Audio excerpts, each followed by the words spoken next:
idea, a thought, can be overwhelming at times for traders. And yet that's what we must do every single morning, is come up with another brand new trade, a brand new opportunity to make money against the biggest and best traders on the planet. So there's always a good idea. That's why we go through this process of just spending time writing down your main key R-squared elements of your trade. So when we look at these key R-squared elements, you go through this process and you just check your thoughts and your understanding, right? Well, I just want to work my way through these, right? I want to work my way through these. If I've formalized what these are, then of course it means that I can look at these and simply refresh my memory and start my way through, start working through the relationships. So when we look at this as an idea and we start thinking about this, we say, right, well, what's my first thoughts about bonds? What do I want to start looking at in terms of treasury markets?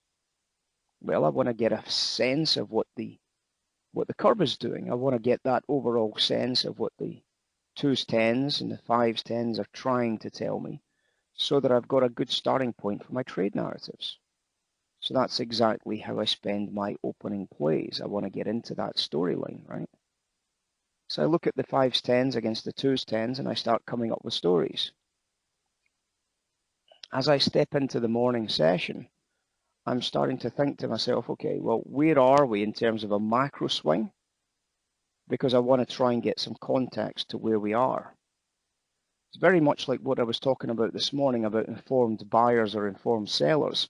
The market doesn't go informed longs, informed shorts, informed longs, informed shorts. It generally has a building phase of informed longs, and then it has a building phase of informed short selling.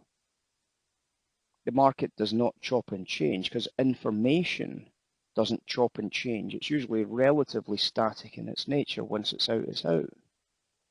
So when I look at the curve, I'm always trying to get a sense of whether the 2s, 10s is trading at a discount or a premium to the 5s, 10s, and it's not going to chop and change on every candlestick. That's the one thing as a bond trader you must absolutely know about. So what happened on Friday, what happened last week, of course, was that the 2s, 10s changed sides. For several days, we've been, for this 1, 2, 3-day period, the 2s, 10s has been massively discounted against the 5s, 10s. We've switched completely round on a relative value basis, which market is cheap and which market is expensive. Now we know that during this period, of course, that this is likely to put in lots of macro buying opportunities into the 2s, 10s at lower lows. Well, you can see what happened. We got a lower low here, and the market rallied. We got a lower low again here, and then a lowest low here, and we got this enormous market rally from last week. So knowing what the 2s, 10s is going to be doing on a macro scale isn't going to change on a 1-minute chart, is it? Now, once it starts doing what you think it's going to do, of course, it might start to change on a micro scale basis. But we've got to get to that point first. As I step into bonds this morning, my feeling is drawn to the fact that the bond seems to be wanting to be long, simply by recognizing that this change in the 5s, 10s, 2s, 10s relationship from last week has allowed me to think about long treasuries and only long treasuries this morning. Now, whether you agree with that or disagree with it is all probably dependent upon your time frame of reference, but according to my time of frame of reference, my trade should be to get long treasuries, especially if I get a concession against this line here, bearing in mind that if the 2s, 10s is doing what I think it should be doing from that point onwards, bond prices should be doing that during the same period. Well, if we look at bond prices, you can see quite clearly that bond prices are not doing the same as the 2s, 10s in any way, shape, or form. In other words, we have a very, very, very significant opportunity to buy lots of treasuries. Massive opportunity to buy lots of treasuries. So when we start to put that into context and we start seeing what's going on in this area here, we we simply are left with not an awful lot of else things that we have to try and figure out. All we've now got to try and do is get the best prices, get the trades on, make some monies. Now obviously we've got some short-term analysis, but once that big macro is done, once that big macro is in my picture, I can now work into this as a buy opportunity, just the same way as during this whole period here, as these changed completely direction here, I could simply look at this market now and say, right, you know what, guys, if I can't sell into top line bonds during this period here, something is dreadfully wrong. And obviously selling into bonds at those higher highs, selling into bonds, massive macro sell-off in bonds, buying into bonds. Getting that context right has now saved me an awful lot of pain, suffering, trying to find the right trade, trying to go through that process of asking myself this morning, where do I even start? How do I get the big story? Because getting the big story right is obviously critical for your markets, isn't it? That's why you go through the process of trying to understand the relationship drivers. Getting the big story right is most of the battle. And then obviously it's about finesse, getting your trade on at the right price. So when I know that the big story on bonds is to be short the 2-10 curve, I know that that's going to give me an opportunity to buy bonds at lower prices if I can.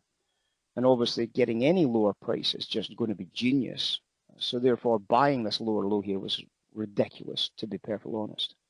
Was not expecting that, but we got it nonetheless. And what a sensational little buy trade. I'm assuming everybody on bonds got that trade. Assuming everybody was mopping up this huge discount to duration. There's not going to see a trade as good as that very often. You can see that duration is one of those elusive givens that we must be involved in, yeah? Absolutely massive opportunity to buy up massive amounts of treasuries for a way over $1,000 swing.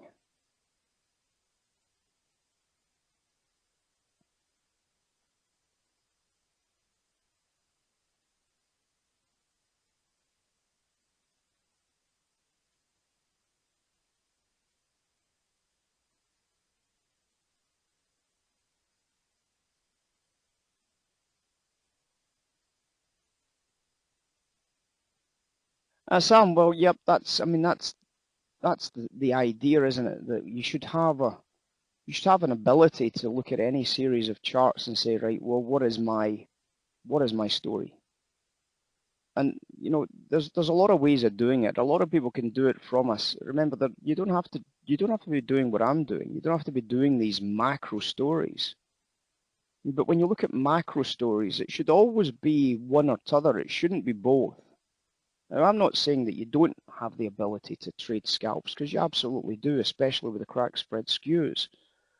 But when you're looking at it from a macro context, you're always asking the question, as you zoom in and zoom out, there's two massive macro skews, right? So we can see that it starts with a red line, purple line. It starts simply by looking at the oil price against the skew itself and starting to recognize, well, if oil prices are cheaper, then if oil prices are cheaper into these lower lows, then all I should be doing is selling oil. And when eventually it changes, quite clearly changes, as this doesn't go any higher at this stage here, but this red line carries on going higher, now your job is to be buying as much oil as you can during those periods. Life can't get any easier than that macro.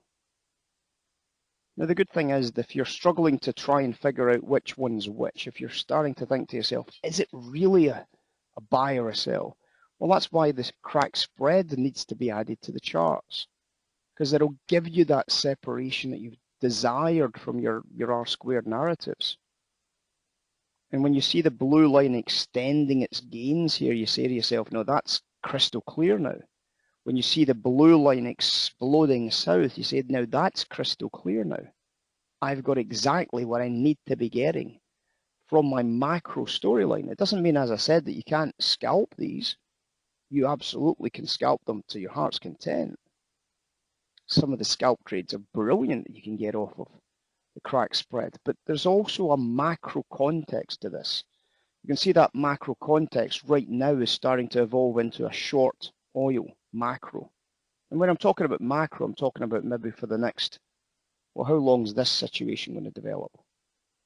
Possibly the whole afternoon session, right? Possibly between 1400 hours and 2000 hours this afternoon, perhaps for the next 2 or 3 hours.